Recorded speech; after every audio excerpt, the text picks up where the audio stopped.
And I was like, I think I'm going to look into the Satanic Temple. And so I looked. It's free to join. So I did. But I did also pay $50 to get my satanic mug. It was hand thrown too. That's so much more worth it because you know we love a mug. Living glam, living rock, living with Jonathan and Katy.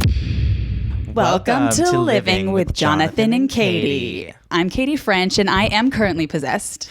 I'm Jonathan CERDA-ROWELL, and I've been poisoned, but nothing's happening. That's stupid. Welcome to the new episode. Yeah. I do think I would be one of your friends that if you tried to poison me for the life insurance policy that you took out on my life, even though you didn't tell me about it, I would be like so into what I was talking about that the poison wouldn't even affect me. And you would be like, what the fuck? And it would actually kill me because you'd be talking for so long. Yeah. And you'd be like, and so anyway, and that's season 2 of Gilmore Girls. I'd be like, oh my God. Wow, what a fun episode we have today, guys. It's a new year, new demons. New demons, new possessions, new different things. We have a new spells. Satanist on. You guys, a real live Satanist. We have one, we know one. Yes, Denis Ricardo. We've known him for years. He lives in my closet. Yes. He's very much out of the closet. He's queer, Chicanx, Satanist, comedian, academic, online content creator. He's wonderful. This episode was one of my favorites. It was truly pleasurable talking to him. Enlightening. Yeah. We talk about him being a Satanist, a member of the Satanic Temple, which is different than the Church of Satan, as we learned. And it was just a fascinating look at everything you thought you knew about Satan. And turns out Satan, she's actually a really cool chick. She's a really cool guy. We were really so great. Mean to her first year, in homeroom, we were so mean to her, but she's really cool now. All just because she, wore black lipstick and had hooves. It's like, actually, she was like cool. Like, that's hot now. And she was just a pioneer of fashion. Yeah. But honestly, like the it's not what you guys think. We're not like, we're not trying to like make you like turn to the like we're not doing that. It's just something that we've always wanted to know about and talk about. Like the tenets that he was talking about in the episode, which you guys are about to hear, were just like beautiful human tenets of acceptance and love. Me and Katy have our own religion. We're not Satanists. It inspired us. Well, knowing that there's a Satanic Temple and a Church of Satan, I think in any good competitive marketplace, there should be at least 3 companies. Yes. So I was inspired to start our own satanic cult. Yes. And it's called the Fullerton Academy of Slutcraft and Bitchery. And it's all about embracing sluts and sluttiness. And using bitchery to empower yourself. Exactly, because everyone is either a slut or wants to be a slut. Yeah. And there's nothing sadder than someone who wants to be a slut. Just be the slut, Don't think the slut, be the slut. Yeah, like if you're a fan of ours, you're a slut. Yeah. And that's great. And we love it. We're even bigger sluts. So in our new satanic cult, first of all, how do people get into it? Our new slut-tanic cult. Yeah. I say they have to leave one mean comment on an old Britney Spears video. Or no, I want it to be mean, but to somebody who is trying to troll her. That's perfect. Yeah. Or it can be on another corresponding diva who's had Vegas residencies. Yes, exactly. But if they haven't had Vegas residencies, I'm sorry, but that is not applicable. Yeah, only equal to or greater than a Vegas residency. You also have to go to a place like the Glendale Galleria, the Paseo, the Santa Ana Mall. Do they have a mall? Do they have the Block at Orange. Yeah, okay. You have to go to one of those places and honestly just say, well, you know what? I'm a slut. And you have to say that out loud and proud. And we need footage of it. Absolutely. Footage or recording. Yeah. You do have to shoplift 3 pallets from Sephora for us. Yes. And you have to, this is the real test, you have to shoplift a pallet that is a correct skin tone. For both Jonathan, one for Jonathan, one for me. And that's a test. That is a test. Yeah. Because as Katy will tell you, she thinks we're the same skin tone. And did we ever tell that story, the yellow line story? No, I think it's that you thought, first of all, it started with me getting the wrong foundation color and you thinking that you could wear it. No. Okay. This is what it was. Okay. Rihanna. Okay. This was the time. Okay. We're going back. Rihanna had just released Fenty. It was 2017. Okay. And we were all in a dark place. Katy got a medium. Now, if you've ever seen Katy, medium skin tone is not exactly what you would think. She's not giving you a Nelly Furtado or a Salma Hayek. That's not Which, what by she's the way, giving. they swatched me in store, so they were trying to sabotage me. Absolutely. I mean, also, a lot of those people don't know anything about makeup. Okay. A lot of the Sephora people. I do think MAC is better for people who know about makeup. But anyways, they gave her this foundation, and we were in the like dusty 1930s yellow light of your apartment. So in that light, everyone looks like one race. Black people, Asian people, Latino people, Middle Eastern people, white people. We all just look like a dusty yellow. Yes. Like that's what it is. So Katy, very offensively, swatched. We were like swatching the foundation, and she was like, "Look, we're literally the same foundation color. That's how white you are." That is what you said. You said, "That's how white you are. We're the same foundation color." And I said, "I don't think we are." Cut to a day or two later, we were going to go on a hike, and it was like midday, like 2 Bright p.m. sun, yeah. Yeah. You come out wearing this foundation that you think is your color, that you think that you're medium, and you think that we're the same skin color, which we're not, which I'm very light, but I am a true medium. I'm olive skinned like that. I could wear the medium. You come out in full yellow face. Well, my favorite is that I come out and then you go, I'm not even saying this to be mean, but Right. did you purposely not blend your foundation? It was full pancake yellow face. It was like you were a Filipino Full woman yellow in the face. face, and then suddenly like a white woman on the neck. It was so crazy. It was like I did a Mrs. Doubtfire, like when she like puts her face into frosting Yes. and came away from it. And other people confirmed it, even Rachel Friedland, Yeah. right? Yeah. Now, of course, I ended up getting that makeup because I was using it for my drag faces that I like to do as a hobby, because of course for drag, it doesn't even matter what your skin tone is because Yeah. you're putting on so much makeup. It really doesn't matter what you're doing. Yeah. But yeah, that was the... So if he who shall bring us the right shades of makeup, Yes. that actually would be like we'd met Satan himself. Yeah. That's how we know. Satan always knows your skin color. You need to bring me the right medium. Yeah. Remember, I have witch undertones, very Yes. much like Liz Lemon. Olive, green, gray, brown undertones. The color of olives. Yeah. Brown, Think of a corpse. green, and gray. Think of a corpse and then go a little tanner. Think of deli olives. And that is honestly the best BB cream color match to me was this BB cream, right? And it was for boys. And it was called Deli Olive. It was called Deli Olive. No. It was a medium. It was a light medium, which is what I am. And it had an olive undertone. And it said like olive undertone. And it literally had a gray, green, brown undertone. Put it on, legit looked exactly like my skin. Because when we were watching our web series back, remember I was like, I do have witch undertones. I have a mixture of brown, gray, and green undertones. But honestly, people And get I'm a pinky peachy rose. Yeah. Golden. You're like a little slapped ass. That's what your undertones That's how are. they color match me. Yeah, you're like a freshly slapped ass. Yeah. Oh my God. Okay, what other tenets would we have? Okay. You got to get your hormones checked because horniness is mandatory.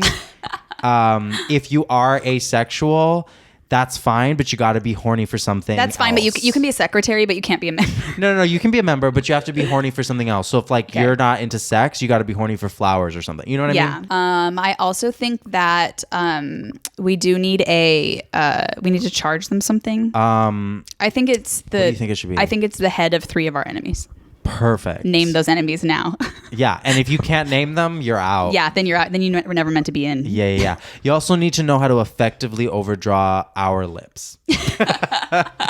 Very important to being a part. I thought you were going to say effectively overdraw my bank account. That would actually be more on brand for me. That is very true. Yeah.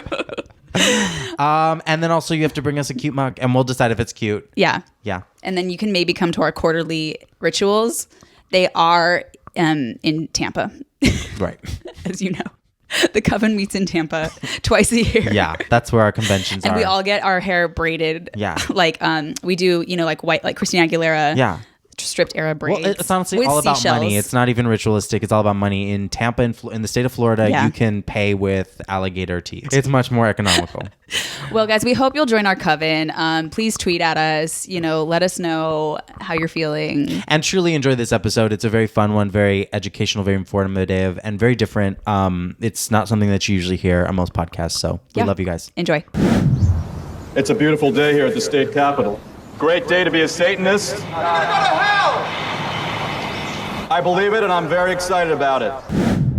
And we're back. And today our guest is online comedian, academic, content creator, Denis Ricardo. How are you, Denis? Yay, Hi, folks. Welcome, Denis. I'm doing wonderful, thank you. Denis, when did we, I feel like we met years ago, Chatterbox. At Chatterbox. And then I, shortly after that, I started doing comedy just on a whim. Mm-hmm. I started going to Chatterbox and a couple different open mics. And no one liked any of my jokes. But I mean, it's an open mic, so it's par for the course. Yeah. Cool. And then I just like weirdly enough got to meet a lot of like, local comedians. But yeah, I did comedy for like a year and a half, 2 years. I got out of it. And I don't have a car. So it's very hard to do comedy otherwise. Yeah. And a lot of weird life circumstances happened. And now I'm in North Orange County. Shout out. Hey, bitches. Mm-hmm, La Habra. Oh, yeah. As it's called by the locals in Orange County, Guadalajara, which is only... That is true. And it's because there are Mexicans there, unlike any other part of Orange County other than Santa Ana. It is, like, gorgeous. It's very clean. It has one of the lowest crime rates in Orange County. One of the lowest. Like, fucking, like Anaheim Hills or something has, like, a higher crime rate. So it's only called that because the Mexicans live there. Yeah. That is crazy. Did you used to go to La Habra to like hang out? Well, La Habra had La Habra had they have the best volleyball team. Like they're like known like in Orange County like for women's volleyball, they were like the hardest ones to beat. We could never beat them. And like the La Habra bitches. Literally the La Habra bitches. Literally every season, like if there were to be like the big game this season, it was always La Habra. And like even in practice, our coach could be like, "Are you ready for La Habra or what?" And you would go to the North Gate and you would get some aguas. Yeah, I would love it. But that thing is very that is just such like a white racist thing to do of like it's a perfectly beautiful neighborhood, but because like people of color living there, they think of it as lower. Right. It's nicer than like Covina. Like I grew up in Azusa and Covina, and it is I feel way safer in La Habra than I ever would in Covina. Right. Like I've been harassed on the streets of Covina, in downtown Covina too, which is a very nice little place. Yeah, it's very Stars Hollow-y almost. Yeah, but I've been called like faggot and maricon and stuff like in Covina, but never in like La Habra. So whatever. The fact that it's Orange County though, I still want to get out. Right. They used to do that in Eagle Rock. I mean, I used to like go to this like private Christian school in Pasadena, and it was like a weird convergence of like kids who they're going there because their parents could easily afford it, and kids who were like middle class to where their parents took out like a second mortgage in order for them to like go there, right? So then when someone like my rich friend's parents would drive me back to Eagle Rock, which is majority Mexican and Filipino, but it's like a middle class neighborhood, it's nice, they would refer to it as like the ghetto in like an endearing way, I guess they thought. But my dad would get so offended because he's from the projects. He's like, this is not ghetto. Yeah. But we want to get into how from the time that around we met during comedy when you were doing open mics to now you're a member of the Satanic Temple. Yes. How did that come about? What is your path to Is it Satanism? I am a Satanist. A gay Satanist, sorry, which is that redundant? No. Yeah, like very white stylish. She has a great hoodie on, made out of really nice material. It's cotton. There you go. No, because it's light. It doesn't look. Oh wait, it's a t-shirt over. Yeah, it's a t-shirt over a t-shirt. Great. It's cold in LA, which means it's like 60 degrees. Right. Well, it is. So I we're had to living in wear hell, 3 so layers. it's fine. But from the beginning of this podcast, we wanted to talk to interesting people with interesting stories or stuff, and we have like for literally maybe 2-3 years wanted to talk to a Satanist. Right. Truly, deeply. And I saw on your Instagram you had posted, I think that card or a card similar to that. Right. And I was like, oh my god, do I know a Satanist? That's absolutely It's thrilling. It's thrilling. So growing up, before we get to this journey of how you got there, growing up, what was your experience religiously? Yeah. So I grew up Catholic. I'm actually a fully confirmed Catholic. Went through All sacraments. All my sacraments except for like marriage and or the priesthood. Right. Got all of those sacraments. There's 7 sacraments and don't remember all of them. But we grew up Catholic, and we went to this little church in Azusa called St. Francis of Rome. Still there. And we were very religious. I honestly believe we were pretty religious because my mom and dad's relationship was always very rocky, and I think my mom needed something. Yeah. She's still very religious now, although she's no longer a member of the Catholic Church, and she is no longer with my dad. But my dad had cheated on her multiple times and like had come back, but because we already were Catholic already before we got like super into it. But because, you know, she has a high school education, she doesn't like, even though she like would go to like, you know, therapy and things like that, she would like still go to the church, and, you know, their advice was, you know, bring the family in. Right. And so we were very, very religious. And it also didn't help that growing up I had a bone disease. It's called osteopenia. I grew out of it. It's something, it's a very rare thing where it basically is like osteoporosis, but it's juvenile. And it's it really did take a toll on my like physical health. Like I gained a lot of weight. What's the main like symptom? Like, does it ache? Like, what does it feel like? What happens? It's just like anyone. Thinning of the bones. Yeah, it's just you're thinning of the bones. It was intense back pain that I had, like very intense back pain. So we went to get X-rays, and when the X-rays came back, the technician was like, "Oh, you sent me the wrong X-rays." Oh, whoa! And then they like did them again, and they're like, "Oh no," because they're like, "These are like, you know, a 70-year-old woman's bones." Wow. Like, yeah. So it was like, and it happened out of nowhere. We still don't know what happened. It usually is hormonal. Of course, it's hormonal because it deals with like your bone density. Right. But it could be brought on by anything. It could just be by chance. It happens apparently in some folks who use inhalers, and it's caused by steroids because inhaler is a type of steroid. So it could be anything. But because of that, we would go to church very often. We would pray for a cure. We would still go to the doctor. And that's one thing about the Catholic Church that I have a lot of issues with the Catholic Church, but this one thing is like they're still very like scientifically minded in a way where they're like, okay, you can. Yeah, they're like, yeah, come to church. We will pray for you, but listen to what your doctor says. Your priest will always tell you, like, if your priest is telling you like to stop going to the doctor, they're not doing what the church asks them to do. If like your priest even tells you to stop going to like your psychologist or your psychiatrist, they're not doing what the church asks them to, because they are, for weirdly enough, always been very scientifically minded. Like the guy who invented the theory of the Big Bang was a priest, and the father of genetics, Gregor Mendel, he was also he was a Franciscan monk or something like that. He was a monk or something. So they've always been very much like saying like, okay, you gotta go to the doctor, but if you come here, we'll pray for you. So we did that. We did that a lot. Can I ask something? I hate to be the devil's advocate, but no. Ding! Can I just start the counter of the Satan puns? Do you think that's something that came about more in the modern era for like liability issues for the church, or do you think there is a thread of kind of like enlightened thinking in the Catholic Church that's not talked about as much? I think it's the second thing. It's the Catholic Church has gone through quite a bit of enlightened thinking. There's like been a lot of great thinkers who were Catholic. I know it seems odd, but it's just something that they never really talked about. But quite a bit of scientists have been like, Catholic, and there actually isn't anything like against Catholicism to like actually believe in things, or like to understand and study things like evolution or like astrophysics or things like that. The Catholic Church is very, very tolerable of those things.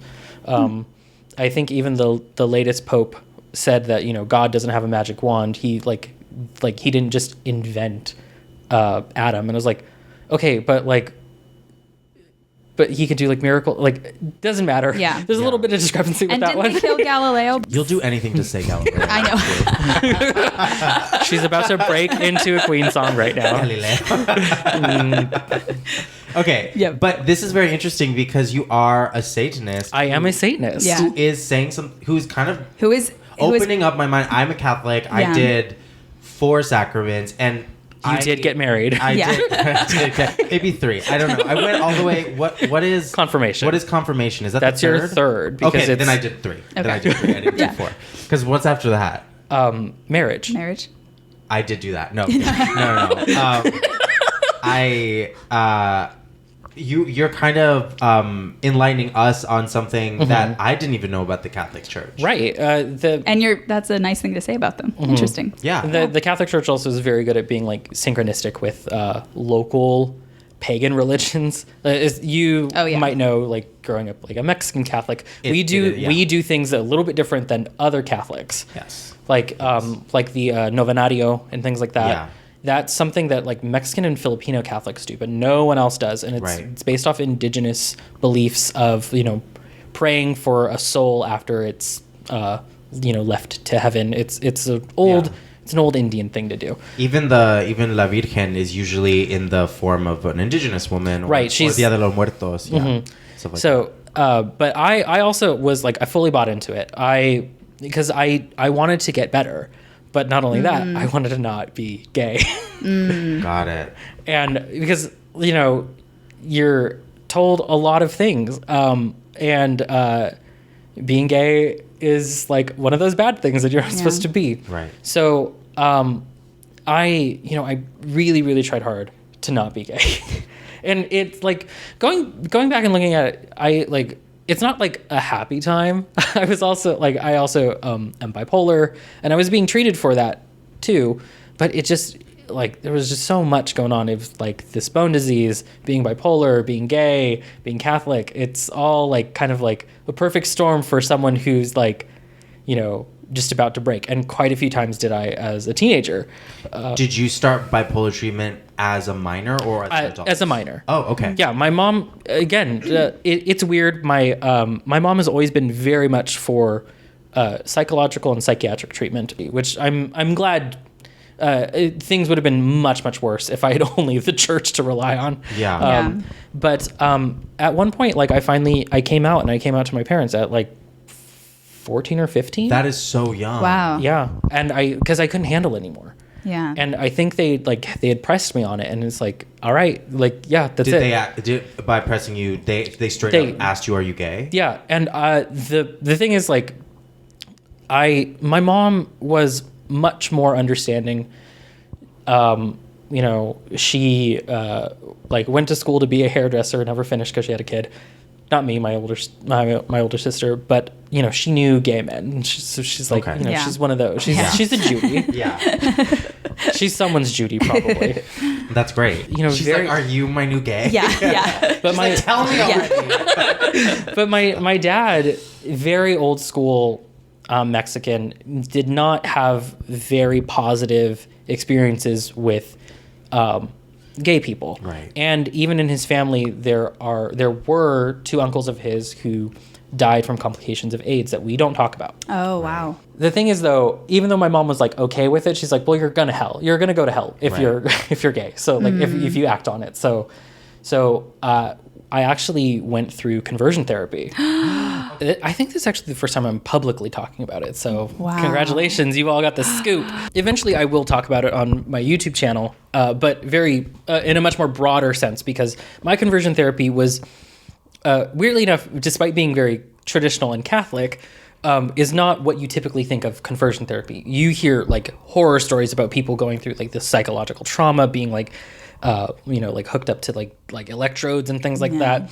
And my heart goes out for those people. I feel very, very bad for, my queer brothers, sisters, and non-binary siblings for all these things that they had to go through. Mine was one-on-one with the oldest priest at St. Francis of Rome, Father Rock, talking to me. Literally, to me, it's because they're like, we're going to put you with a really gross old man, and then that will make you not attracted to him. But it sounds like a gay porn. You're going to go visit Father Rock. Yeah.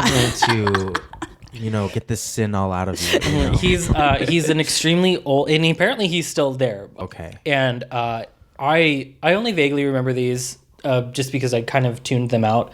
But I remember just sitting there very angry at like this old man who was telling me like, what you're experiencing isn't real.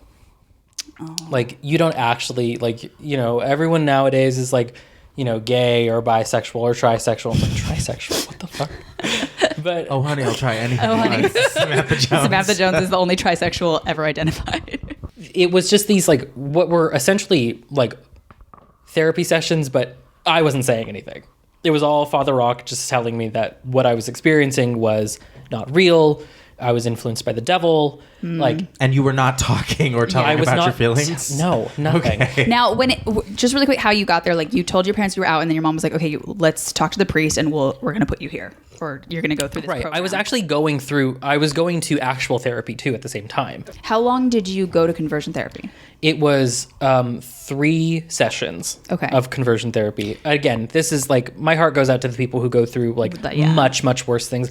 Yeah. This was, in comparison, nothing like that. Certainly, it was like demeaning. Dramatic. Yeah, of course.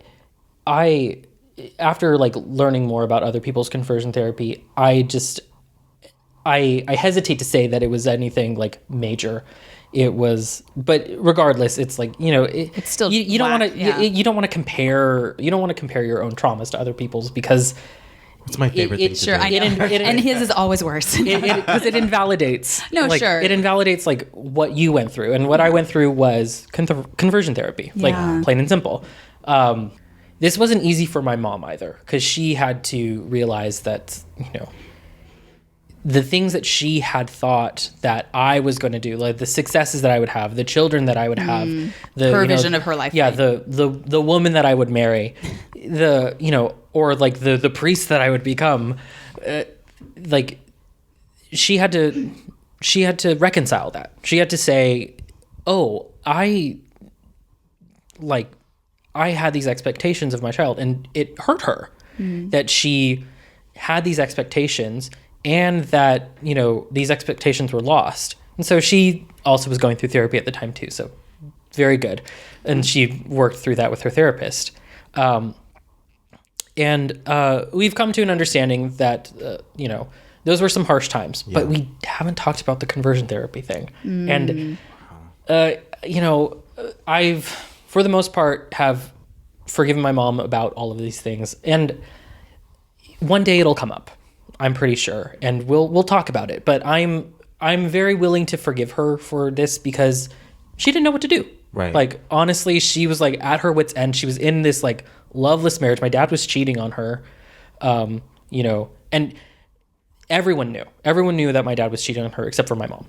Okay, so you ultimately became an adult and you said you made the decision to leave the church. Right. So by the time I was an adult in the church, I was 16 or 17, something around there. But, the Catholic Church was a very huge part of my life. I went on retreats. I literally was deep in it. Like we did we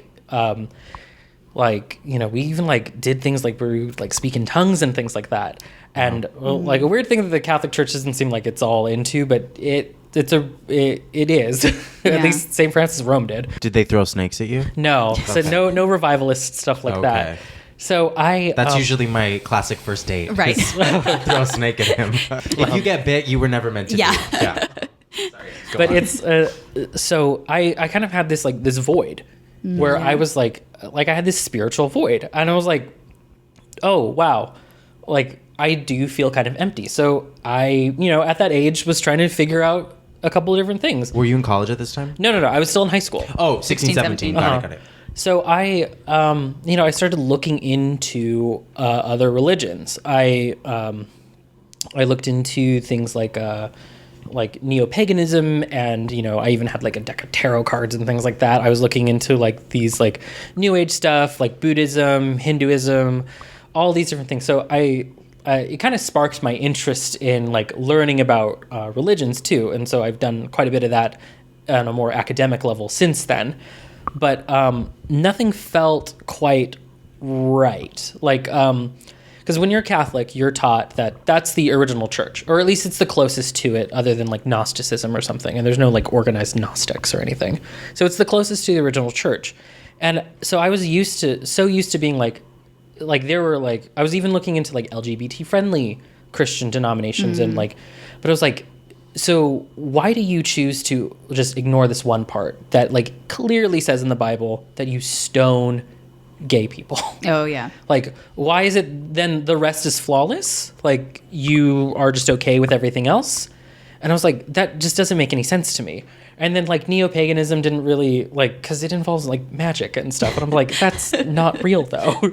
And then I just never, I never bought into anything like Hinduism or Buddhism, although I greatly appreciate a lot of things that I've learned from Buddhism.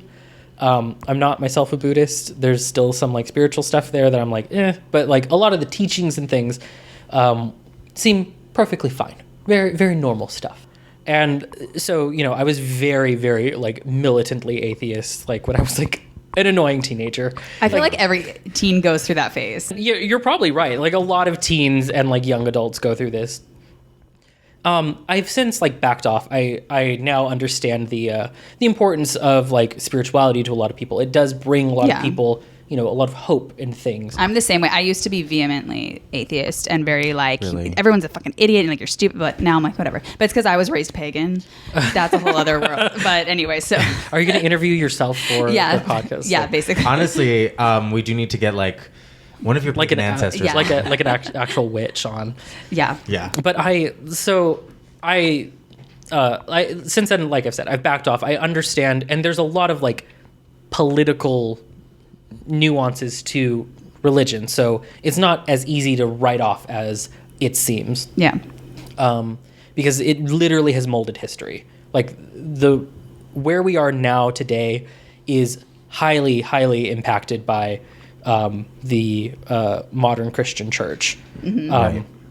And I mean that politically, like Right. the very situations that we are living in right now with like, potential war with Iran and things are very, very much like, Mike Pompeo literally believes that there needs to be a nuclear war in the Middle East in order to bring the rapture.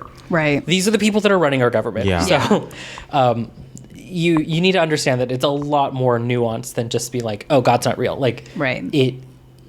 It can be something as like dramatic as, there needs to be nuclear war in the Middle East so we can all die and go to heaven. Right. Or it could be like, this brings me comfort. Right. Right. So and we're lucky that we have the morons who are like, no, we need to to instigate the rapture.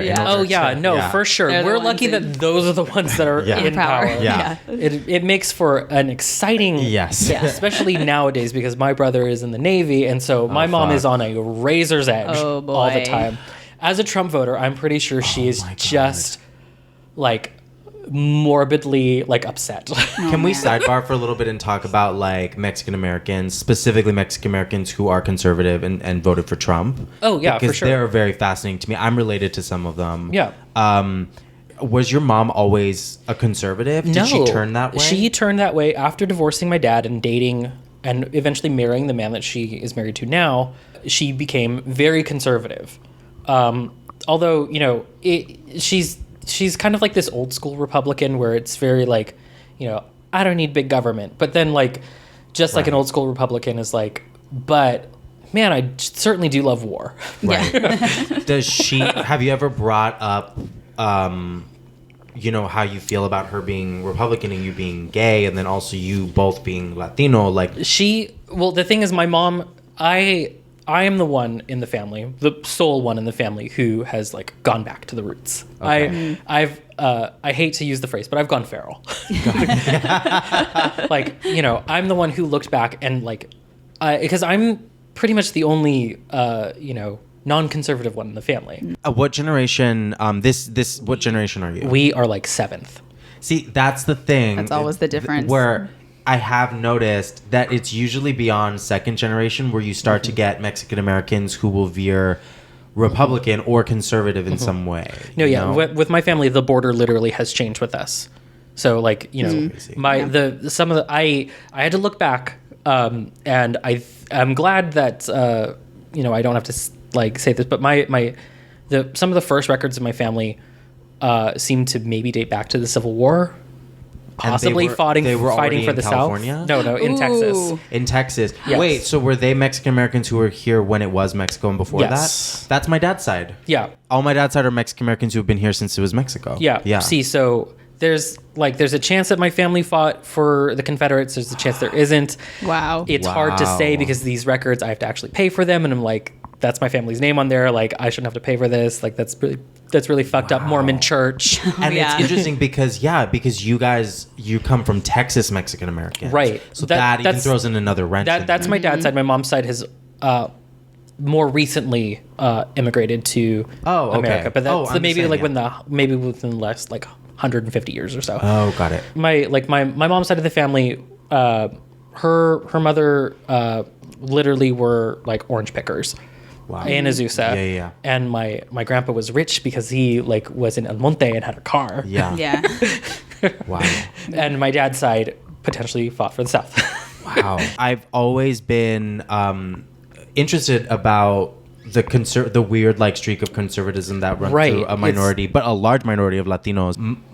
My sisters, they're half sisters. So my dad's third generation, right? My mom is from Mexico. So my sisters, both their parents are immigrants from Mexico, and two of my sisters are conservative. And I'm like, that is so weird. You guys are first generation, and they switched. They had a moment, and it was a traumatic moment in their lives that made them go to being Republican and conservative. Right. It's very odd. The weird thing is, though, my mom complains about liberals a lot, and I do too. Because I'm a communist.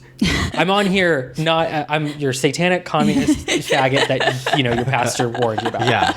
But so my mom and her husband will complain about liberals a lot, and I was like, I have a lot of the same complaints. And I was like, but we want to go about this very differently. Where you're like, well, we got to get them out and bring in a lot more money. It's like, no, we got to get them out and roll out those guillotines and chop all your heads off. I'm joking about that part. Holy fuck. Do you think that this veer in conservatism in Mexican Americans, but specifically your family, do you think have you perceived it as a weird aspiration to maybe achieve whiteness? For my mom, yes. She grew up in Covina at a time where, my mom doesn't speak Spanish. I speak the most Spanish in my family other than my nephew, who has a Colombian dad who speaks fluent Spanish. Right. And my nephew speaks much better Spanish than me, even though he's only 5. Yeah. I learned Spanish in high school.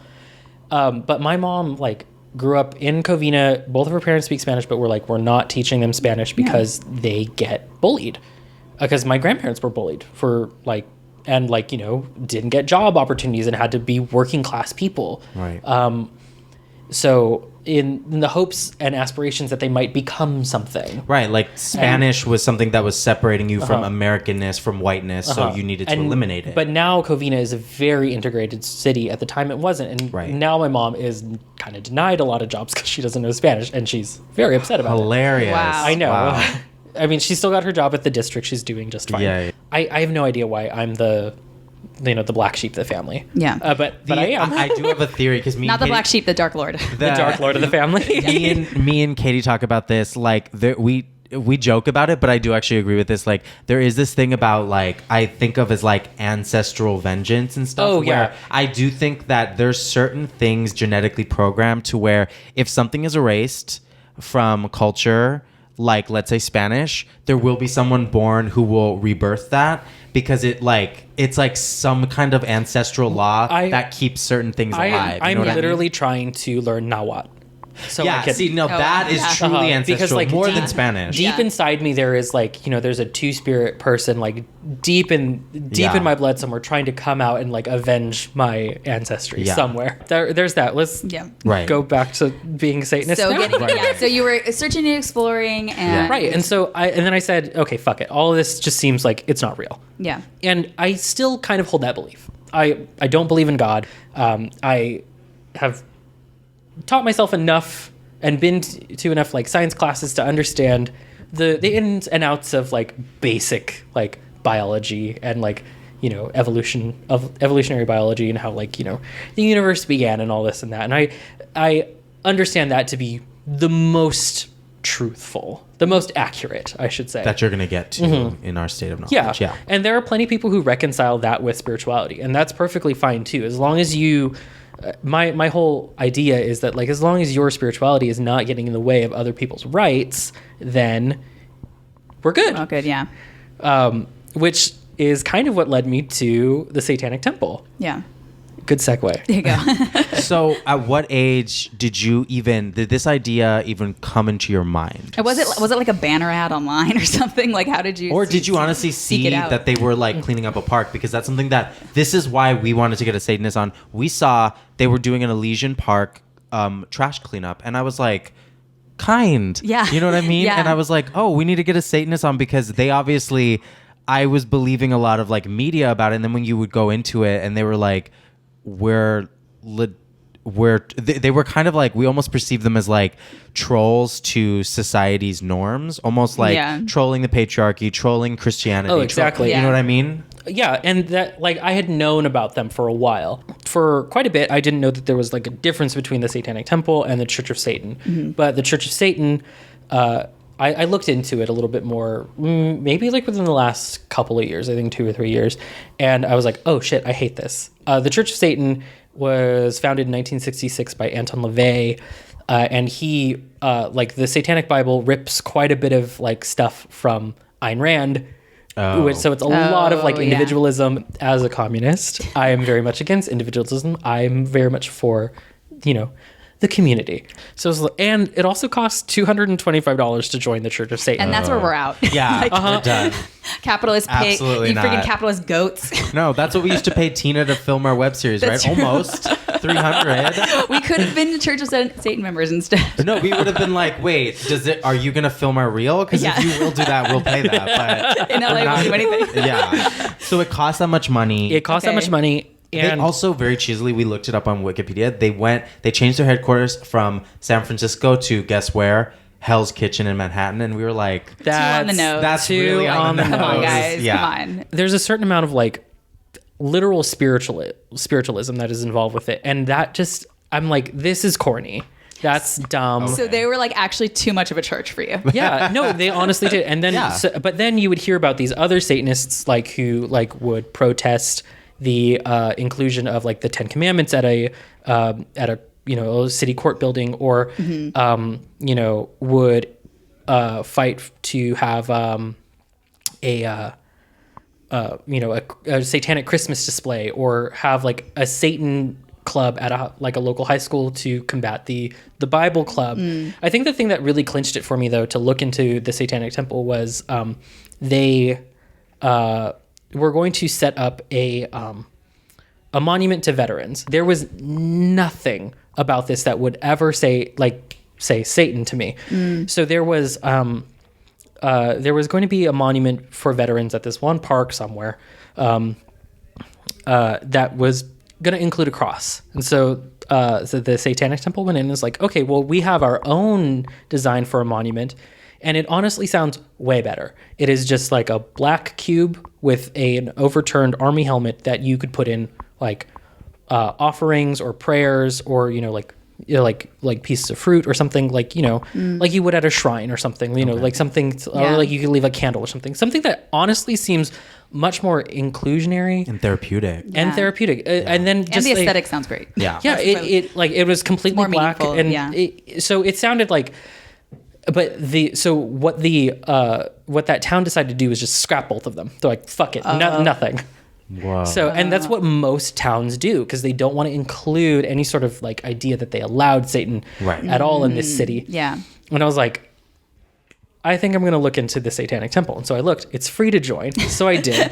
But I did also pay $50 to get my satanic mug. It was hand thrown too. That's so much more worth it, because we love a mug. And I love to support local artists. Yes. It was look at our podcast listeners. Yeah. Okay, the 15 people who are listening. Yeah. You cannot see, but we are drinking out of Katy's great mugs. She's drinking out of a pink leopard mug. I'm drinking out of this great purple, deep purple, honestly the same color purple as Elton John's Mercedes at the Peterson Automotive Museum. And it says "Baddest Bitch." bitch. And then Denis is drinking out of a very large mug that says moo, but in this like artistic way that has a cow. It's all a single line. Yeah. Yes. And it's with that. It's definitely that white girl like Line what they call it lettering. Yes. When lettering. they mean calligraphy. Right. But they call it lettering. Yeah.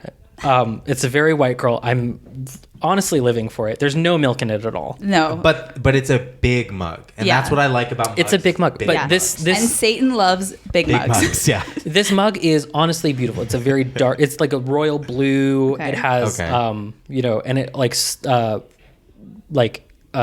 on a like terracotta like little slab like is put on it. With Baphomet. It looks gorgeous. And Baphomet is the goat. Yeah, it's the goat head guy. The goat guy. The goat queen. Yeah. But it's honestly beautiful. I can't remember the name of the artist who did it, but they're all hand thrown. And so it's like, I paid $25 for that, and I paid $25. Katie, you should know who fucking Baphomet is. Her Instagram is littered with her taking pictures next to live goats. She literally is like, ran into my ex today. Like, Okay, so who's literally the goat queen here? But it's literally because I'm a Capricorn. Oh. And that's why I thought it was because we watched The Witch and you wanted to live deliciously. Well, both. Okay, But yeah. cool. But I also paid $25 to get a Satanic Temple card. Can we? Okay, I have to. You guys. We have to describe it. Okay. It's chic. Okay, Chic first is of all, the first word you ever that seen the comes to mind. black card, American Express? Honey, this is the level. Okay, it's black. It's gorgeous. It feel has the weight. gold leafing. It has Baphomet. It has his name in gold. Yeah, there's moon crescents on it. It says the Satanic Temple Officialis. Official Sodalis. Officialis Sodalis. Official in soda. Latin. It's Latin. It says his name, and it says, wait, there's one other thing. Oh, MMX. Oh, that's the year you joined. Yeah. Oh, great. Read some of the tenants. Okay, Katie. and now on the back we have. So the tenants. Yes. I don't agree with all these tenants. Okay. Although some of them have, I believe, changed. But there's one tenant on there that's like, you have the right to offend and be offended. Well, I kind of agree with that. It's like, maybe let's not offend people. Interesting. Okay. Let's try and be cool with one another. Okay. But maybe that means like if what you're doing, like let's say being gay, offends someone Right, else. like you've offended someone, but you it's not didn't. your fault. Yeah. My No. existence literally offends people. Exactly. Yeah. So- like you have a right to exist. Right. You know? This Maybe I could think of it that way. A little bit more in light. Thank you, Jonathan. Yeah. Thank you. Truly, this is so gorgeous. Okay, so the big thing, or step one, is there's what, 7 tenants? I A believe few so. tenants. Can you name all these, or what should I read I them all? have no fucking idea what's on Okay, there. I'm going to read through them. Okay, number 1. Now, guys, I mean, keep an open soul, right? Please keep an open mind. Yeah, and soul. keep an open mind. No, actually, I honestly, you'll read these, and I don't think anyone would say no to this. Okay. Keep an open soul. You'll need to Right. in order to sell it. To sell that was it, yeah. terrible. We'll cut it out. Okay, number 1. Keep that in. One should strive to act with compassion and empathy towards all creatures in accordance with reason. I like that is that caveat, with reason. Well, okay, reason, because that reminds me, like, have you seen that? It's a viral video going around where, like, these 2 white people are, like, trying to, quote unquote, rescue this dog from this homeless man. Oh, yeah. And it's like, Yeah. that homeless man was like, how is that that's not reasonable. Right. No. Like, that man was clearly taking care of this dog. Right. Yeah. It's like, and this is probably one of his only companions. Like, fuck you. Yeah. But so within reason, white Yeah. folk. Also fun for people to always rescue animals and not the human being. But cool. Right. Yeah. I mean, we could do both. We yeah. could do both. Yeah. Okay, number 2. The struggle for justice is real. No, I'm kidding. It says the struggle for justice is an ongoing and necessary pursuit that should prevail over laws and institutions. Okay, that one's interesting. You know, it's that whole thing. Is it wrong to steal to feed your child? Right. Or is Right. it wrong to like say, hey, boss, I want to regulate my period. My insurance should cover that. Right. Right. To me, the way I interpret that personally is like morality is not this black and white thing, and it's not like a lot of it is constructed by what society says it is. It totally is. Right. Yeah. What's So that's right kind of- versus what's lawful, which are very different. Exactly. That's how I take that. You know, segregation was legal 50 Right. years ago. Okay. Number 3, the freedoms of others should be respected, including the freedom to offend, to willfully and unjustly encroach upon the freedoms of another is to forego your own. Okay, so stop trying to hate. Yeah. Like, you know, Right. stop trying Again, to please others. don't have your religious laws Right. encroach on my rights to gain access to control my body. Yeah. Next one. Beliefs should conform to our best scientific understanding of the world. We should take care never to distort scientific facts to fit our beliefs. I mean, yeah. Absolutely. Next one. People are fallible. If we make a mistake, we should do our best to rectify it and resolve any harm that may be may have been caused. So no cancel culture. Right. Ooh. Forgive people. That's really People make interesting. mistakes, and you should forgive them. I'm hereby stating that I'm against cancel culture. Sorry, other leftists. Sure, but I will have to say, and there's figurative flames. This fucking behind bitch. me. Yeah, She's Jonathan lives for cancel. In order to be I don't kidding, live for I'm cancel culture, but I'm definitely anti-forgiveness, like in terms of society. People sometimes feel entitled to forgiveness, which I don't like. I feel like if you need to like. Again, very Catholic here. You need to show your contrition, right? Like, so, like, show that you're sorry. Fall on that sword. Absolutely. Like my sister Lillian, like she has never said sorry or anything. Like she's like changed her mind about being like anti-gay, all this type of stuff. Like the horrible things she used to text me when I came out. She's never apologized. But what she does do is like sometimes tries to send me a cutesy message with an emoji, and then like on Christmas gives me a bottle of wine with like a Christmas ornament. And I guess this is her, like, people have been saying in the family, oh, it's her peace offering. I'm like, no. I need an apology. Yeah. And I need to know why she thinks she's sorry. I don't need a fucking bottle of wine that she got at CVS for $4 and put a fucking Christmas ornament on it. It's like also from CVS, $4. Yeah, Right. it's like, oh, also addressed to Jonathan and my boyfriend. So it's like not even directly to me. Right. Yeah. We didn't even get separate gifts. I think just like maybe not the best example, but one that does come to mind is Sarah Silverman, who used to make gay jokes, and she has since she's said that she no longer does. Right. And she literally has to explain that because it gets brought up so much. Yeah. She literally has to explain that she made racist jokes, she made gay jokes, but she doesn't do that anymore. And the thing about forgiveness is you always have to forgive. You never stop forgiving. Right. So you have to always and you have to stop and say, man, I really did hurt these people. I'm always going to have to forgive for this. And you have to be okay with that. And I think, again, maybe not the best example, because I'm pretty sure it is a good example. Yeah. But I think that's a good one because she has said that she is sorry why she doesn't want to do that and where she was coming from. Because I've heard her in many interviews say, look, I used to be very defensive about like, oh, people don't want me to say that's gay, or they don't want me to say the N-word and stuff like that. Like, that's weird. We shouldn't be censored. And then she said in an interview, she said, but then I realized, oh, I'm like those people from the 50s and 60s who justified their racist behavior because that was their time that they're from. Right. And she's like, oh my God, I don't want it to be like the 2040s and me look back and go like, why was I like defending this? Right. She's like, no, I should have I'm going to change. I'm going to just move on. Right. And her stand-up has gotten like so much more well-rounded and so much more. It's not based in that character anymore. It's like her talking. Yeah. It's great. Yeah, I think we can all agree on that one. We should. Okay, and then this is the final one. Every tenet is a guiding principle designed to inspire nobility in action and thought. The spirit of compassion, wisdom, and justice should always prevail over the written or spoken word. There you go. Wow. Also, I have this certificate. Okay. I am living for certificate of membership. I love that when you join the Satanic Temple, you get all these goodies. Well, you gotta. It is $25, but $25 well my God. spent. Yeah. Do you have now? Really quick. Do you have a coupon code?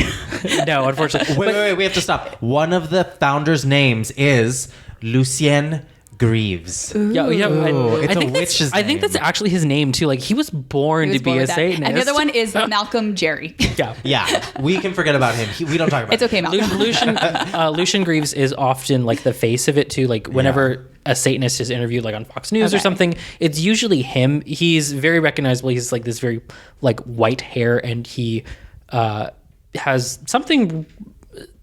He has like a something with his eye. I don't know, like a disability or something, because I believe it's like all white. I don't know if it's a cataract or something. We saw him in the video. Yeah. And that's because he gave it to Satan, right? Right. Yes. That's what he had. But that's where he kept his soul. Yeah. I gotta say, this is printed on much better paper than my degree from It's a high quality cardstock. Right. Yeah. It's better printed than the degree that I got from a Cal State. That's so fun. That cost me about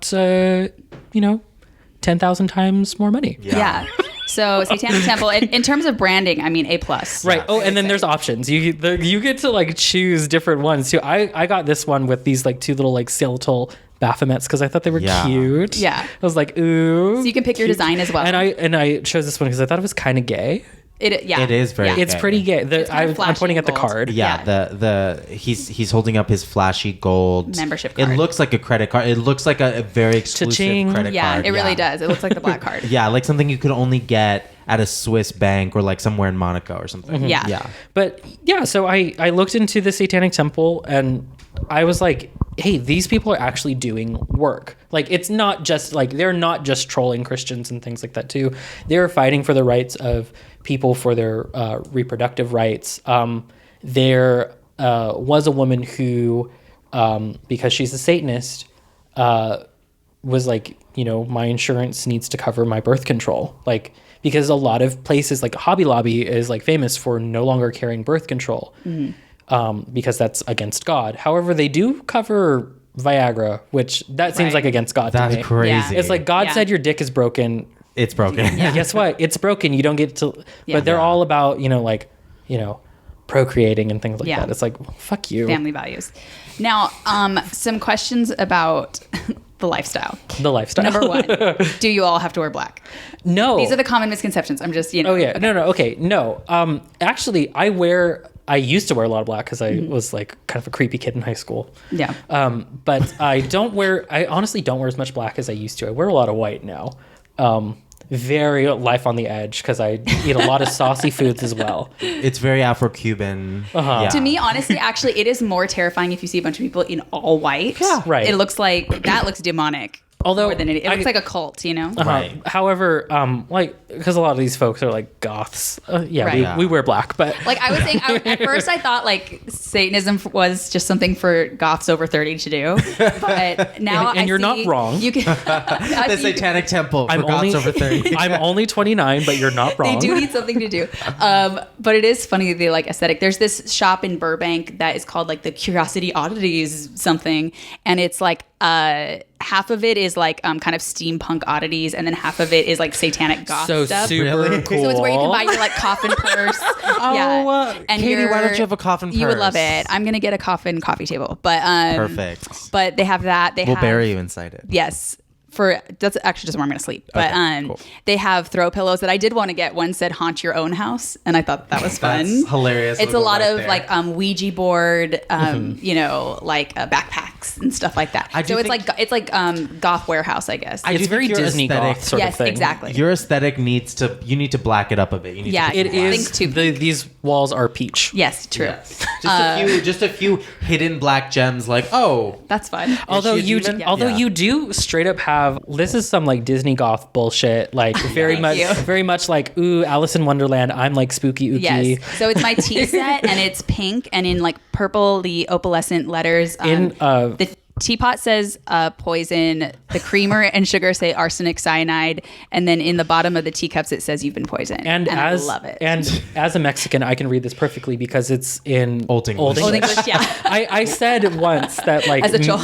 yes, as I said once that cholos like could easily get into metal because of how much Old English there is. That's true. And they'll like, and the thing is like that's not untrue. If you know like a lot of cholos, weirdly enough, They a lot are of them into it. really into oldies, but also like Marilyn Manson and other like even Cholo like goth. even like darker metal Yes. stuff. That is absolutely it's a true. weird faction of like cholos. So actually, you're actually maybe going back. It's culturals for you. Yep, there to you be go. in this. Cultural. So you don't have to wear black all the time. You don't. There's no blood-based rituals. No.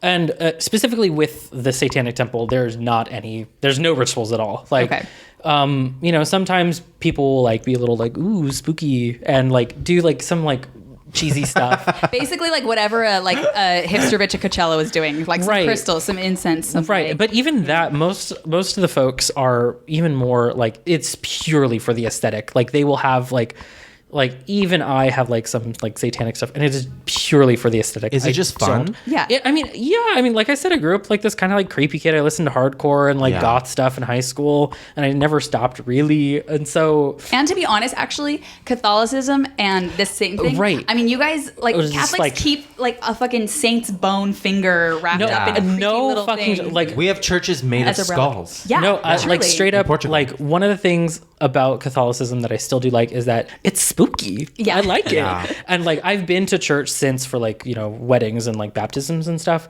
And honestly, like I remember everything. Yeah. I remember the prayers. I remember when we're supposed to kneel and everything. I don't do it, But like the fact that it's so ritualistic, I see why I was able to like fall into it, because it was is very ritual. Like I think that's actually the biggest draw of all religion is ritual and ceremony, and as humans we need it anyways, whether we're like, it really gives you structure to your life. But and that's why I'm advocating that the Catholic Church go back to Latin because it's scary.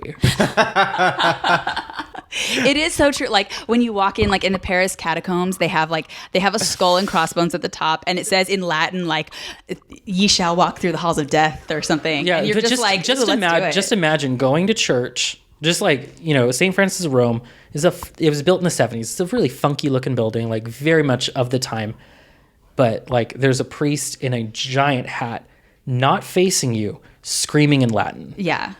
How scary would that be? Yeah. And how much do I want that to still happen? Me, I would go back. That's witchcraft. Yeah. You know what I mean? It is. Well, and that's one thing is like drinking like symbolic blood and drinking symbolic flesh. Yeah. Eating symbolic flesh. When you're Catholic, it is. Right. They transmogrify it into actual flesh and actual blood. And the real sin of Catholicism, because when I would go to Misa, I would be like sitting there with my mom and I would be like, I cannot believe how beautiful everything is and ornate and all the flowing robes, but how yet boring they've managed to make all this. I was like, we're like eating a god's flesh and drinking a god's blood, and you've still made it boring.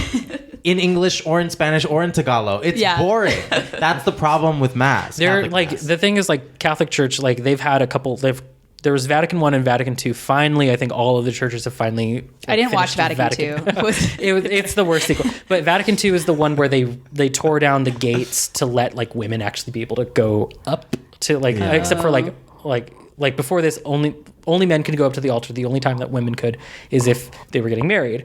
So in some Catholic churches, they still have those gates because they're made out of gold or like platinum or like all these other things. Wow. But basically everything else has been ripped out. So they try to make it more fun, more interesting for folks. They've included more like upbeat music and stuff. Yeah. I remember this being a teen going to church, but it's still very boring. Yeah. So imagine, I would love it just to be kind of spooky. Yeah. It's just like, dim those lights, just candlelight, folks. Yeah. Just speaking Latin to me. It's more romantic. Also, like, I feel like if you and I were trying to like summon the devil, because we're like kind of Valley Girl, we'd just be like, "Oh yay, Lord, do please take my body." Like it's like not. Do please take my body. It didn't work. Do you think it didn't work because we used like too much? Yeah, like it just threw out the rhythm. Literally, we messed up the spell. Just so what really like threw me. You do it in the middle of the Americana, right? Yeah. Literally, at the Grove with a pentagram. Yeah, at the fountain. A candle from Anthropology. A Ouija board from fucking Urban Outfitters. That, which honestly, I would not be surprised if like an Urban Outfitters Ouija board was actually made from like a real coffin wood. Like, for sure from the devil. Yeah. It costs you that fucking much money. Like, you probably really Urban Outfitters is part of fast fashion, right? Like right, and it's also the owner is like super homophobic. So really, yeah. Wow. Every owner of like big companies are like they're really because they're really conservative. Is that why their clothes look like sometimes culty? Like they look like prairie women. They're trying to make us go back. 100%. Okay, that makes sense. But like blood ritual, no. But I have done other things that are considered satanic. Technically, like I've played Pokemon. Why is that considered satanic? Because it's like an avatar or like I have no idea. Some Christian denominations, Catholic Church not, but some Christian denominations do really think that Pokemon is like satanic. Because they're like demon creatures. Even like very fundamentalist, like Muslim countries also believe it to be like conjuring a demon. Yeah, conjuring a demon. Right. I play Dungeons and Dragons regularly, so that's pretty satanic. I listen to and have listened to like heavy metal music. Right. I was Catholic. That's kind of satanic to some folks. Is there anything more basic than thinking something's a demon?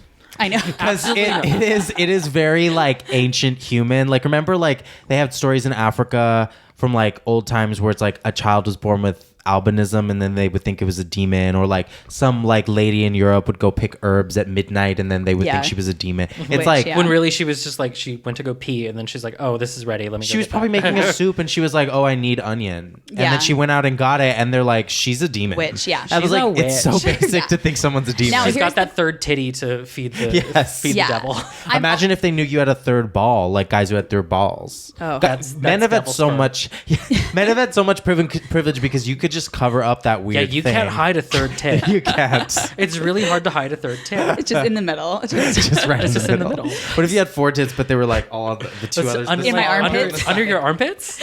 But they had nipples. It wasn't just fat. Yeah. Also, possession is such a funny thing. Like, I guess it's the same thing, right? A demon being in you, or that you are born a demon. What's Again, another Catholic Church thing where they're very much like, okay, we don't do this anymore, and they don't. Like, you have to actually go to the Vatican and like bring the evidence to the Pope. Oh, they don't do exorcisms? It is so rare. Very rare. Catholic Church to do exorcisms, because they used to do them left and right. Right. So when you hear about exorcisms, these are these like weird, like these are the people with like the snakes and stuff, like throwing them around. But I've heard of people being like, and I had to get somebody to come do an exorcism, but I guess those are like small. So I guess that's someone's side hustle. Well, Mexicans will do this a lot. They'll get like, and by someone I meant Mexican. Curanderas with a huevo or like a bowl of water. Right. Yeah. So they get a witch to do, like, it's a weird, but it's an old like India thing to do, but and it does work. It does. But you're still gay. I know, you still got that. But I don't have a demon in me anymore. That's true. On. Yeah, exactly. What about? Okay, explain this. Okay. Stigmata. What's going on there? Okay, so from what I understand, a lot of stigmata has been self-inflicted. So what you're saying is just stigmata is Latin for drama queen. But why does it keep? Why is it open and like? Because these people keep bugging their wounds. Oh God! But then it goes all the way through their hands. Some people stab their hands. I'm self-mutilation. Have they died of infection? Sure. I maybe some folks, but here's the thing: I don't have answers for that because I haven't really looked too much into it. But no, I mean I read about the Catholic Church. They will only approve very few cases of stigmata. Oh yeah, they basically don't. Right. I think the last person was like in the 50s, and this was like they're a saint now. Can you imagine? That's such a like Freaky Friday movie. You're like, I fucking woke up with stigmata again. Like, I mean, like I would call you and I'd be like, Jonathan, what the fuck? This keeps happening to me. And I'd be like, I can't do my makeup. I'm all bloody. You keep trying to put on this eyeliner. You're like, fuck, my fucking stigmata in the way again. No, but then you go to a goth club. Queen of the goth. Perfect. Yeah, exactly. You never. I go on Dragula. You never. Oh my god! Ew.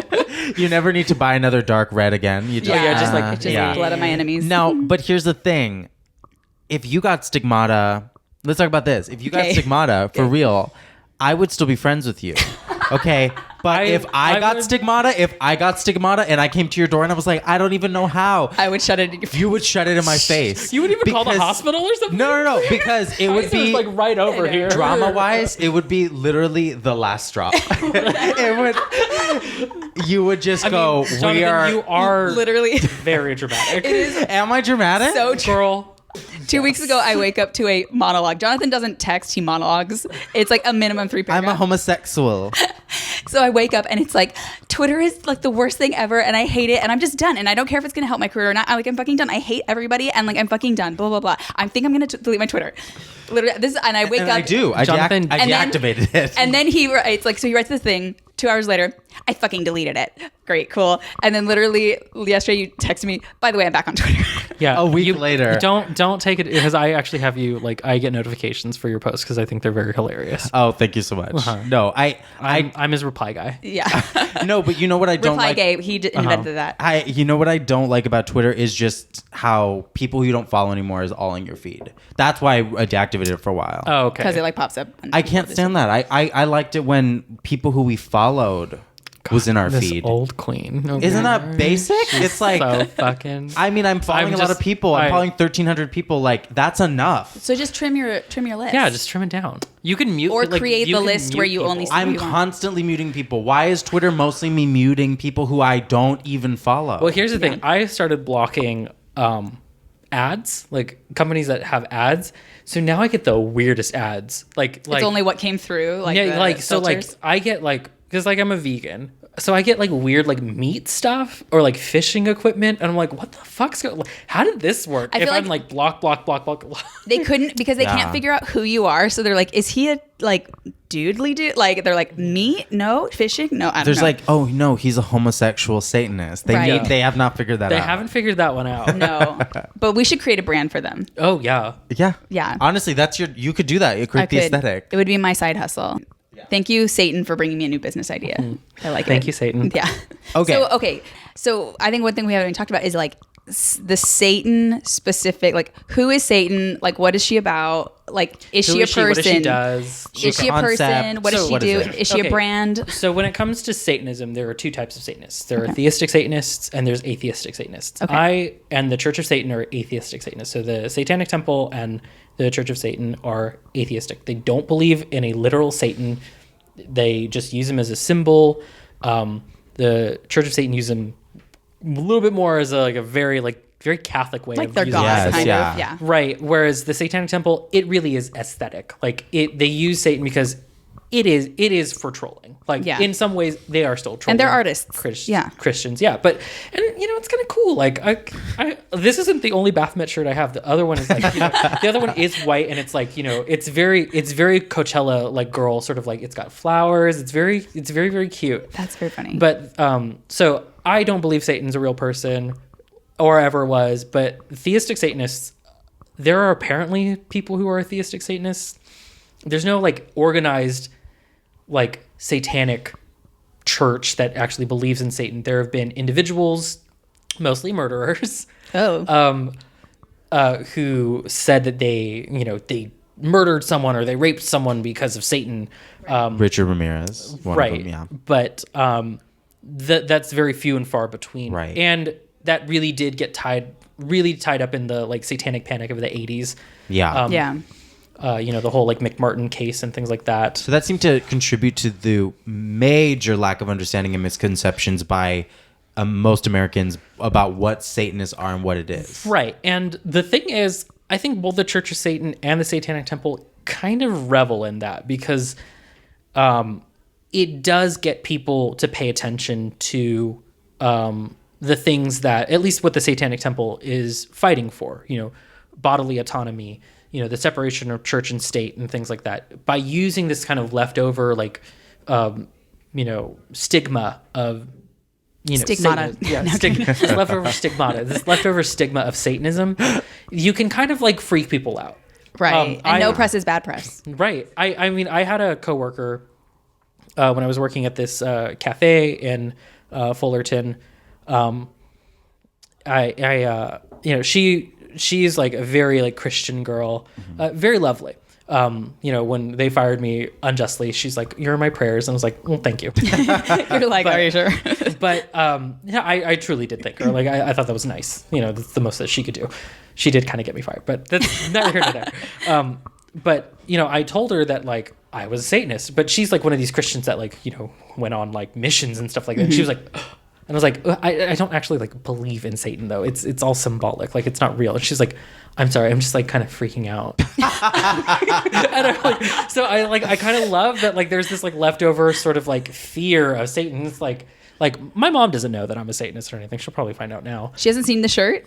No, I've worn a few things around her. I've worn like a tarot card shirt around her. That's like the death tarot card, just because I think it's kind of cute. But and then I've worn that like white satanic one, but never this, because that'd be a little bit too much. I think it's a little too on the nose. Yeah. You know what's crazy though about like people who have like satanic panic, especially religious people, it does go back to people who are theistic Satanists who have murdered in the name of Satan and stuff. But how is that different from people who murdered in the name of God? In the name of God. Yeah. All the millions of people who died at the hands of the Christian church and the Catholic church. Yeah. But Islam, for God, Islam, yeah. Or in general, like, and to me, in my thing, it's like a lot of those cases, satanic or whatever your deity-inspired murder was, like if we're talking about like modern day, like jailed murder, like it's like a mental illness. It's like mental it's illness. schizophrenic. Well, and then some of them were Yeah. faking it. Like the son, Right, of, of like the course. son of Yeah. Sam said that his dog was possessed by Satan. His dog told him to kill all those people, all those women in New York in the 70s. Right. But then, like, he said, no, I made that up. Right. So, he just used that as maybe a way to maybe get out of it. Right. So I think, I honestly don't believe that there is anyone, like, theistically satanic. There's also, like... They use it as an Right. excuse. There are other things that are, like, more close to that. Like, there are people who, like, really do believe in, like, Santa Muerte and stuff like that. Yeah. Which is considered satanic. Right. By the Catholic Church. But it's so weird because so many people who are like into the like curanderismo with botanicas and believe in like Santa Muerte and stuff like that, they mix Catholicism with that type of religion. Right. You go into any botanica in any Latino neighborhood and it's like you ask them, are they Catholic? Yes, but they're also like Right. They view her as a saint. There actually is a I used him as a source. There's one guy who like is basically the source for all things Santa Muerte online. His name is Brujo Negro. I know, weird. Great. But he actually worships Santa Muerte as a goddess. But there are people, but he's like it's the indigenous thing. It's like it's the thing that we like. She's an ancient god, right? And I'm like, okay, there's not a lot of evidence. I did a whole video about it.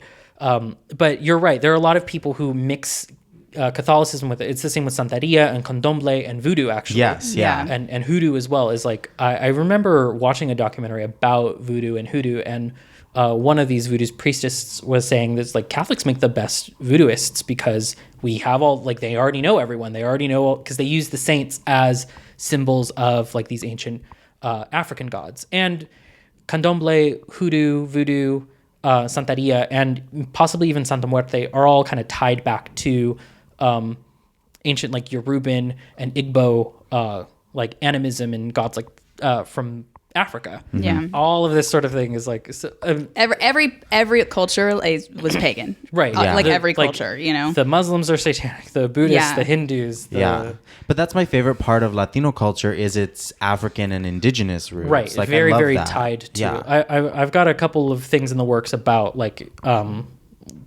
starting next month for Black History Month, whenever this comes out for February. One of the things I'm going to be talking about is like the roots of the song La Bamba. They actually go back to West Africa. Wow. Wow. So, and like most Mexican dances do come back or go all the way back to Africa. Wow. So I'm going to be looking into that a little bit more. Yeah. That's very cool. I went to there's a local Santa Muerte Oh yeah, very close to here. store. There's or a church. there's whatever. a couple of them around here. in And LA. I went, Sunday afternoon. What are you gonna do? Is it the one on Melrose? Yeah, I think Yeah, so. Why did one, you say yeah. that with an accent, girl? Melrose. Did I say that? Yes, girl. She's in it. She's deep in it right now. I didn't even mean to say it with an accent. okay. But honestly, it's because I'm not in full control of my speech. Because of the demon. Because of Yeah. the demon. She makes fun of the way I say warm. Warm. Warm. Warm. Warm. I've always said it that way. You know what? Just wait. I'm not here to make fun of anyone's accent. It's but okay. That was a little weird. It's it. But I went in, just to check it. Everyone was like, "Who's this wedding?" No, literally, I walked in and I was like, "Honey, she's here. You wanted to meet me?" You're like, the white devil has arrived. Truly, Diabla Blanca. Hey, but no, I went in and it's funny because it's like half store, half chapel. Yeah, and in the chapel, if you guys haven't gone, there's like a bunch of pews, and then what's funny to me, being from Orange County and Disney girl, like so they have like 7 mannequin skeletons set up. And then it's her in like just a bunch of different like drag outfits, basically. Yeah, no, for sure. And it's kind of funny because to me, honestly, it looks like Pirates of the Caribbean, which is why it kind of made me laugh because there's a lot of gold. And then also like, again, no offense, like I don't know where she's shopping these days. Definitely the fabric store downtown or the fabric district because it's like the chintziest, like gayest fabric. You know it's what? Like, But I love Santiali fabric. Yeah, it's like sequins. It's like chintzy kind of club wear, and she has basically 7 different outfits, and then they're there, and you can like drop some money for her. Queen. Oh my god. Yeah. No, the thing is, she is very much revered by the LGBT community in not just in like the United States and Mexico, but also around the world and in the Philippines. She has like a small following of bakla and gay men over in the Philippines. Oh, interesting. But the Philippines used to be part of Mexico. Right. So that's where she may have been. Wait, were they part of Mexico or New Spain? They were part of Mexico when it was New Spain. Oh, when it was governed by Spain. The capital of the Philippines at some point was DF. Wow. So there is a lot of like Mexican Catholic stuff in the Philippines as well. But that's why Eagle Rock, like, because it's half Filipino, half Mexican, like the high school, when you go there, it's like mostly brown kids who are either Filipino or Mexican. It's so similar, the cultures. Like, I've advocated that, like, if a Filipino person wants to consider themselves Latinx, I'm totally fine with it because they, like, honestly, if you talk about the history of Mexico and the history of the Philippines, extremely similar. Well, I didn't know the LGBT community loves Santa Muerte. I didn't know and that. You guys have a lot in common. You know, the cartels love her the most. Right. No, that's fun. You guys I did a whole video about it. Why don't you go check guys, that one out? Guys, go check it out. Dennis Ricardo on YouTube. Yeah. Just look up Denis Ricardo Santa Muerte. You'll find it. Do the thing. He has very entertaining videos. I do my talking to the best. camera. Colorful background. Is that your apartment? That is my apartment. That's cute. And there's no satanic imagery in the back. It's on my bookshelf, which is just outside of the frame of the camera. Yeah. I honestly feel like the color scheme of your apartment was a little bit more closer to this. No, it's white, but I did use a green screen for a couple. Oh, I mean, not the color of the wall, but meaning like this stuff in the background. Oh, like yeah, color. No. Right. Yeah. So it's not all black. What we've learned today, I think, is that if you want to follow Satan, you can wear any color of the rainbow. You can. But what are some of the stuff that the good things that the Temple of Satan, Satanic Temple. Sorry, the Satanic Temple does in the community, because that's something that we saw on social media. Right. So, like, beyond just the advocating for, bodily autonomy and things like that, they recently adopted a highway, and that was Satan's highway. I don't remember where it was. It's called the Highway to Hell. I don't remember where that was, though. But it goes through Eagle Rock. It goes to Hotel California. Yeah. But when like some group adopts a highway, right. there's a sign. Yeah. That sign has been vandalized several times. So it's actually costing taxpayer money for them to keep doing that. But this is, again, kind of another way for the Satanic Temple to say, like, this is why there needs to be a separation of church and state. This is costing the taxpayer money to replace this sign. So it is just, but they adopted a highway to clean it up. That's great. Like you had mentioned, they were cleaning up Elysian Park. There's a lot of things that the Satanic Temple, they have a mixer over in Orange County. Haven't been yet because it's very far away, and the buses in Orange County are worse than in LA. So they're true hell. They are true hell.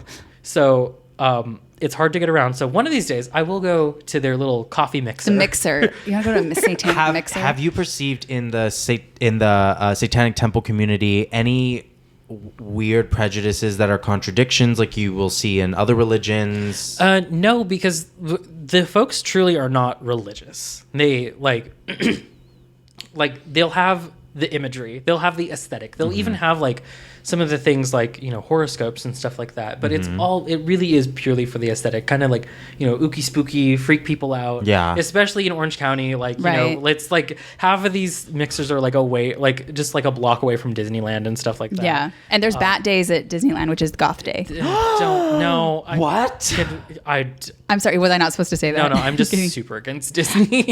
It is. Did you know? But they do, like Disneyland is like the largest polluter in Orange County. Wow. Yeah. Orange County has a lot of these like air quality testers like around the county. Suspiciously not in Anaheim or Garden Grove. Wow. And it's because of the fireworks show every night. They I don't remember the exact numbers, but they pollute so much. It's like the equivalent of like Los Angeles. Oh, wow. Oh my God. Well, the Satanic Temple needs to get on that. Yeah. The Satanic Temple needs to just, big old nets in the air. Just like clean up. But no real contradictions, because there's nothing to contradict other than like believing in God. Just get together. Right. Yeah. Or even believing in Satan. Yeah. So it seems like the Satanic Temple, as we said before, just challenges a lot of the things in our life that upholds, our culture's perceived morality and ethics and government and all that stuff that's ruled by like mainstream things. Right. I mean, like as much as we would like to believe that we are a country that has a separation of church and state, We really don't. Right. And when it gets down to the local levels, like over here in, you know, crazy Hollyweird, we're like, we don't see that. Like even in Orange County, I don't really see that.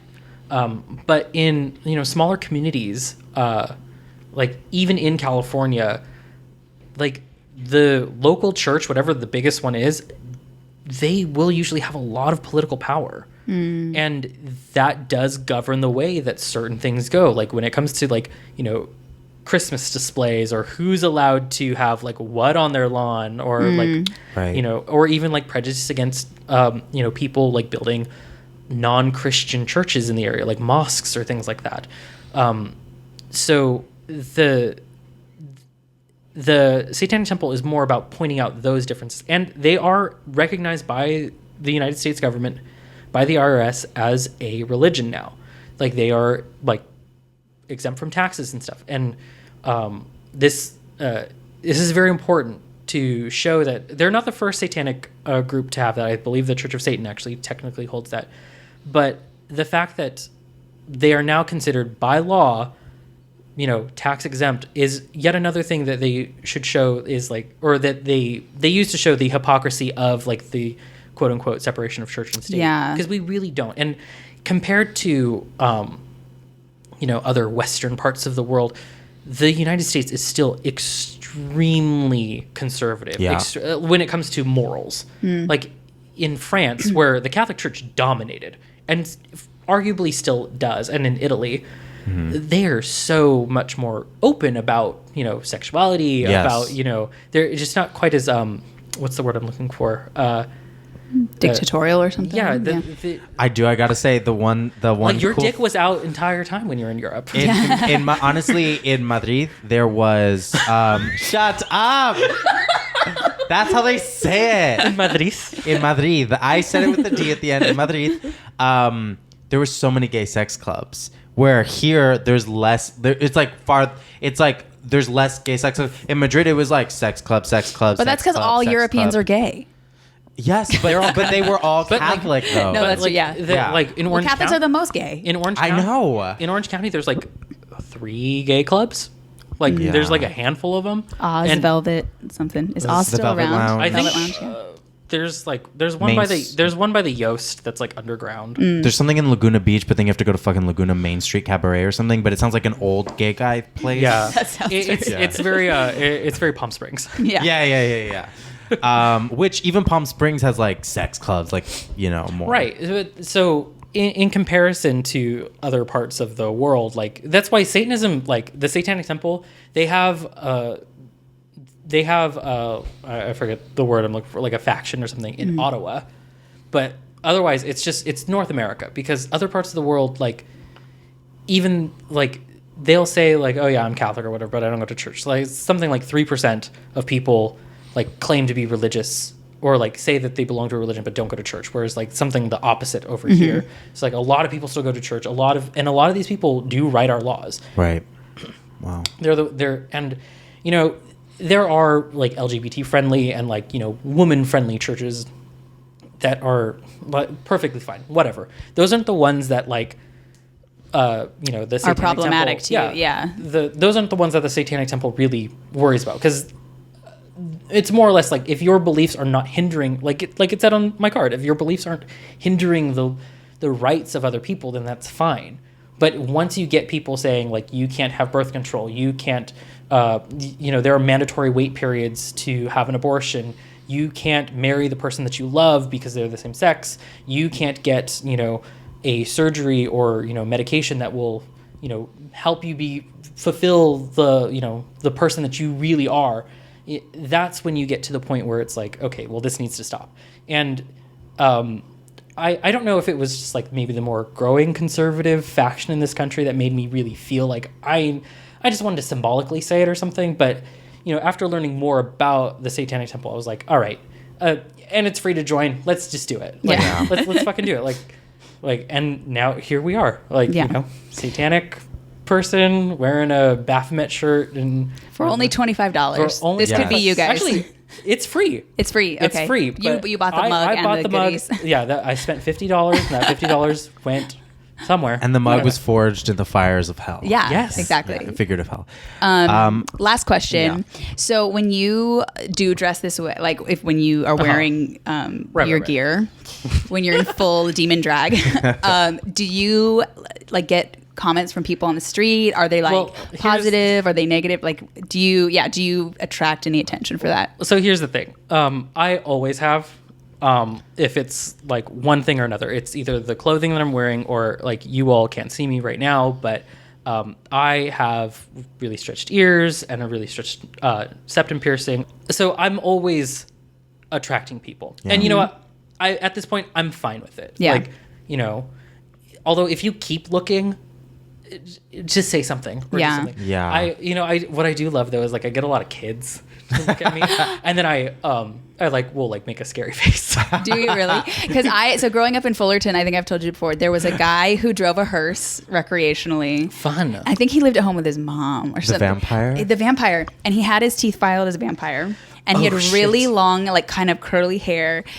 And he would drive around, and sometimes you'd see him like in his hearse. And then I remember one time he pulled up, like we were at a stop sign and he pulled up, and then he like looked at us and he went like, and his teeth were like filed. At least it didn't have a vampire, but there was a guy who had a Batmobile. That's actually cool. Scarier. Yeah. True. Definitely a murderer. Yeah. But yeah, I mean, like I'd be lying if I said that I don't turn heads, and I don't know that I do. Yeah. But it's become a lot more symbolic. Like, so I'll wear the Baphomet shirt or the satanic shirts and stuff like that because it's like, ooh, I want to like freak people out. But the stretching of my piercings really came like it was a way for me to like to deal with things psychologically. Because at one point I was not seeing a therapist or not going to a psychiatrist. And so instead of hurting myself, it was like a way to feel like catharsis. And then I slowly started to learn a little bit more about like the jewelry that indigenous people would wear. Mm-hmm. And now to me, it feels like it's something cultural. It's something like I really want to hold on to because something about a lot of Native Americans, a lot of indigenous people just around the world is that the who we would now consider like queer or LGBT were spiritual leaders. They were people who rode the line between the lives of men and women. They always had some sort of like spiritual tie. Now I don't really believe that, but I do like the symbolism of it. And a lot of times they would stretch their ears. Right. Specifically in Mesoamerican cultures, they would put themselves through pain to have visions. Right. And so I kind of think of that as sort of a thing that I did. Is like I went through this pain to like get through the psychological pain, and now it's kind of like a something to help tie me back to those my ancestors. Yeah, in a way. But so you don't have like little like Catholic grandmas crossing themselves or like crossing the street. I fully do. Oh, you do? I fully do. Or does any like does any white lady just be like, I will pray for you? No, I've had like a Target cashier woman be like, oh, I can't look at you, like it just hurts me. And I'm like, oh my god. I was like, well, it hurts me to look at your like old fucking face, bitch. But like that is what a fucking asshole. Like, I was like, just ring me up for my Gardine, bitch. You know what? If you can't look at someone, maybe don't say that and just don't look at them. Just keep ringing up. Ask me if I want a red card, bitch. Like get out of here. And then I've had like Catholic grandmas like do the sign of the cross near me, or like call me like a cow demon because of my septum. Oh my god! Yeah, because I look like a bull. Do you ever have actually little kids who are actually excited or like, hey, it's the Dark Lord, or the Sith Lord from Star Wars? My nephew does not look like a Sith. I know. My nephew will ask me sometimes about like he'll be like, why are your ears look like this? Like, of course he's like 3 or 4. He's innocent. So, he asks a lot because he forgets. Yeah. But so it'd be like, oh well, he's Uncle Den like stretches his ears and stretches his nose because he thinks they look cool. Yeah. So, and that's the extent. I'm not gonna explain the whole thing. Yeah. One of these days we will. And last question: where can people follow you on social media? Okay, so I assume the links will be available, but if you look up my name on YouTube, it's Denis Ricardo. That's Denis with 1 N. You should be able to find me. I've made videos about social justice topics and a couple about like leftist politics. You can find me on YouTube that way. Just Denis Ricardo, communist, Denis Ricardo, Santa Muerte. You'll find it.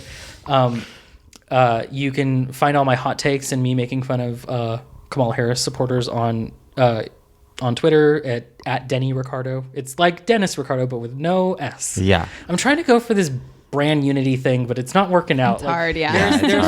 There's one like Indonesian Denis Ricardo who is like still tweeting. Took it all, yeah. And I'm like, fuck, like this guy needs to stop tweeting so I can take his, because Twitter's going to get rid of all inactive people pretty soon. Yeah. But yeah, you can just find me online, Denis Ricardo, and like communist. One Denis N. Ricardo. One Demon. Denis Ricardo, Satanist. Yeah. You'll find it. I'm pretty sure you will. Perfect. Well, thank you so much. Honestly, thank you so much for having a sense of humor about it and all that kind of stuff. No, thank you. I love to have like cleared the air for like I love what a it. Satanist is. Yeah, this was one of my favorite episodes because it's such a misconception, and you were wonderful. Yeah. Oh, thank you. Thank you. I'm all right. so hopefully all the audio worked out great. Yeah, it did. Now you can hop on a broomstick and fly. No, kidding. There we go. Thank you, Dennis. Bye. Living glam, living rock, living with Jonathan and Katy.